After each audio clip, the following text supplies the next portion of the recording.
Okay, now let us talk about this movie coming out of 2015, and the movie is Insidious Chapter 3. It is directed by Lee Wanell. It is written by Lee Wanell. It stars Lin Shay, Angus Sampson, Patrick Wilson, James Wong, and Lee Wanell. No, with everything that we do, we need to exercise critical thinking. We need to connect the dots and most definitely ask questions. What is it that Hollywood is trying to tell us? Right? Because these people, they put their various agendas in the form of entertainment. They also show you the technology that they have, and they're also letting you know what they are currently doing to humanity, and they put it in the form of entertainment. Please connect the dots and ask questions, right? Because in this movie we've got a demonic entity, and this demonic entity is known as the man that cannot breathe. What do we see happening in 2020? We've got various demonstrations going on worldwide stating, I can't breathe. We then see that this demonic entity got a mask on its face, right? What do we see happening worldwide? What are they trying to tell us? Are they trying to tell us that the wearing of masks by people worldwide is a demonic ritual? Is that what they are trying to tell us? People connect the dots and ask questions. This movie was made in 2015. Is this movie showing us part of the agenda? Right? Now let's get into some dialogue, because I am giving Lee Wanell the side eye. Right? Let's get into some dialogue between Elise and the character Quinn. Early on in the movie, they had a dialogue, and let us pick it up from here. Elise had this to say: "You're going to be okay, Quinn. But take my advice and do not try to contact your mother on your own anymore. You have to be very careful. If you call out to one of the dead, all of them can hear you." Right? And right here, this movie is dropping some serious gem, because your good book, your religious books, many of them will tell you not to communicate with the dead or contact, but they do not go into explanation, detailed explanation, why you should not communicate with the dead. The spirit realm got a whole lot of spirit in there, right? And if you need me to name them out, I will. First, you've got disembodied spirits of the Nephilims. You've got the fallen roaming around there. You've got tortured souls roaming around there. When you call or you start to communicate, they all can hear and they all will want to answer. You do not know who you're communicating with, especially if you're someone that is not authorized by the Creator to do so. So you should not communicate with the dead, because they are very deceptive. They are extremely lie. And you can't tell. Right? And Lee Wanell, I'm giving you a serious side eye for dropping these knowledge, because you cannot pick this movie out of thin air. You have to be told about it. Right? Now let's continue. Also in the movie, notice that the psychic Elise, she got a dog. Now pay attention to the dog, because the dog is there to alert her what is going on in the spirit realm and whatever comes close to her. Right? No, it would be good for you all to get yourself a dog. No, I'm not telling you to get a dog to have relation with, because I know what many of you are like. When you get a dog, please get some tourmaline crystals and some shungite crystals to protect your dog from 5G frequency, those mind control frequency. You need to get a crystal and put around your dog's collar. Right? Because those mind control frequency affect the animals as well, and they will behave out of normal behavior as well. Now, let us keep it moving with these demonic entity. Now, in the movie, Elise crosses over. right? And as usual, she crosses over with her light, which many of you need to keep your light intact, because when you are dead, that is not the end. That is the start of the pangs of hell, depending on how you live your life. So if you live a wretched life, you're into something that you would wish you'd never been born when once you're dead. But for those of you who help the poor, right, who is there for people who don't have it, mothers who is there to adopt foster children, feed people, people who live a blessed life and who have been doing so for years, when those people die, the Most High Himself will come and meet you because you have lived, or He will send some of His most powerful angels, powerful ancestors to come meet you because you've lived a life of purpose. So your crossing is absolutely different from those who have lived a wretched life, who go out and rape, kill, beat their parents, just disrespectful brutes, right? So you all need to keep your light intact and be mindful of how we treat people, be mindful of the things we eat, and be mindful of the relations we get into. Our sexual partners as well play a big part in keeping our light intact, and I'll get into that later on.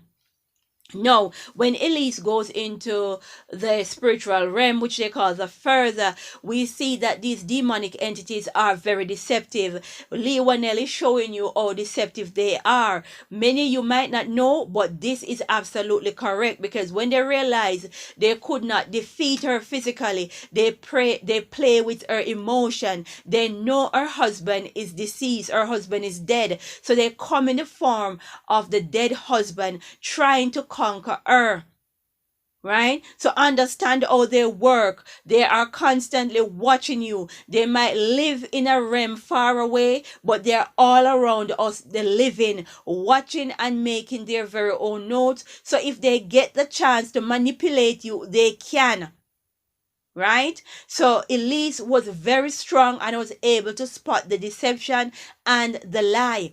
Right? Because she met with the LGBTQ demonic entity that have some gender issues, and that entity tried to kill Elise in the spirit realm. Now notice how she tried to kill Elise. She tried to strangle her, right? And I noticed this thing with the mouth, the throat, that entities keep going into people's body and entering through the mouth. They even try to stop you from speaking, because the mouth is where you use to, what you use to praise the Most High, what you use to condemn them back into the darkness, and they keep attacking right there so that you cannot speak, you cannot say. Because when the character Queen was possessed and they look inside her mouth, they could see the eye of the entity that possessed this young girl. And this is not the first movie that I've seen this type of possession. There is something about the mouth, and they are absolutely obsessed with it, because the Bible tells you life and death in the tongue. We speak life and death. Right? And that is why you have various celebrities. Sukiyana, I'm going to call her name, that is the main promoter of women violating themselves sexually using their mouth. The very same mouth that you're going to use to praise the Most High, the very same mouth that you're going to speak life into. Right? They're encouraging females to sin against the Most High using their mouth. Now, let's keep it moving with some more dialogue, because there's a lot of knowledge in this. We've got Elise having a conversation with Queen, and Queen was in bed. Now, let's pick it up from here, where Elise was explaining to Queen. I've been to that dark place too. It's not a place for pure souls. It is very dangerous. When you go there, things come back with you. Right? And that is so true. Lee Wanell, where did you get your information from? We people who are very spiritual, we know this.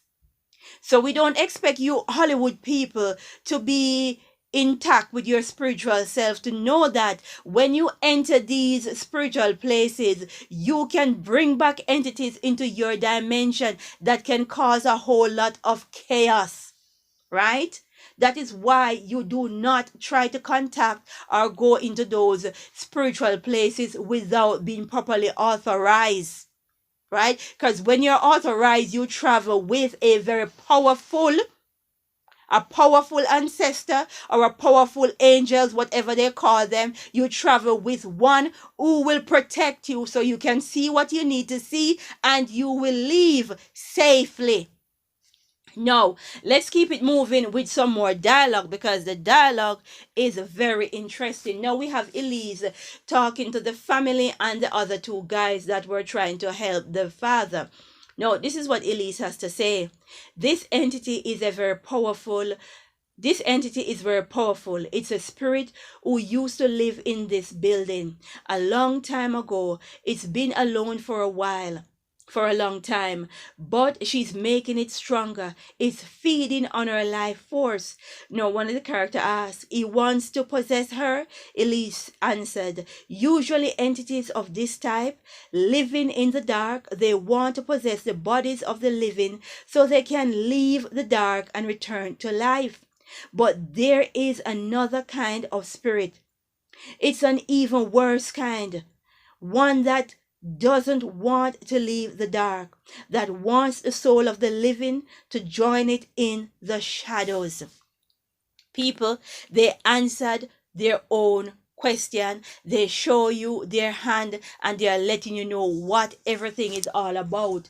It's all about getting your soul. It's all about you sinning against the Most High so that they can corrupt you, so they can easily grab your soul. And that is what the spiritual war is all about. Right there, they show you their entire cards because they know you will not figure it out. You will not put it together. You will not ask critical questions. Right? These entities are after your soul. You have ones that want to occupy your body, that's the lower level, but these powerful entities, which are the fallen, they are after your soul. That is Luciferian right there, because that is what Lucifer is trying to do, collect people's soul. Right? Understand, there is a spiritual war going on. And it has been going on for thousands of years around humanity. And these demonic entities, some are after your soul and others want your children's body. And notice with these Insidious movies, these demonic entities are coming after children. What are they trying to tell us? Are they trying to tell us that these demonic entities that are coming for our children's mind and body? Understand, your children are under attack spiritually, right? And these Insidious movies, they are really showing you their hand. They are not even hiding it. They are not mincing their word. They are putting all their cards on the table and letting you know exactly what they are about, exactly what they are coming for. They're even going into the spiritual realm, which they call the further, explaining things to you, what is going on in there as well. And I have to give Lee Wanell the side eye seriously for this movie because they are showing you their hand completely. They are coming for our children, mind, body, and spirit, and they are coming for humanity as well. Be prepared and know who is who and who will protect you. Now, let me introduce you to my little friend because I'm not going to stop introducing him till you understand that these people have shown you everything that you need to look forward for. Because they have been showing you the black aliens for years now, right? In various movies. Now, the black aliens are the ones known as the ancestors, the avenging angels, or simply the gods. Right? Some know this one as Jesus, some name him as Yeshua, or simply the lion from the tribe of Judah. And he will come and fight your battles. And it will be hell to pay when he gets here, because he won't be meeting and greeting anyone. Right? So let us pray and say, glory be to the Most High.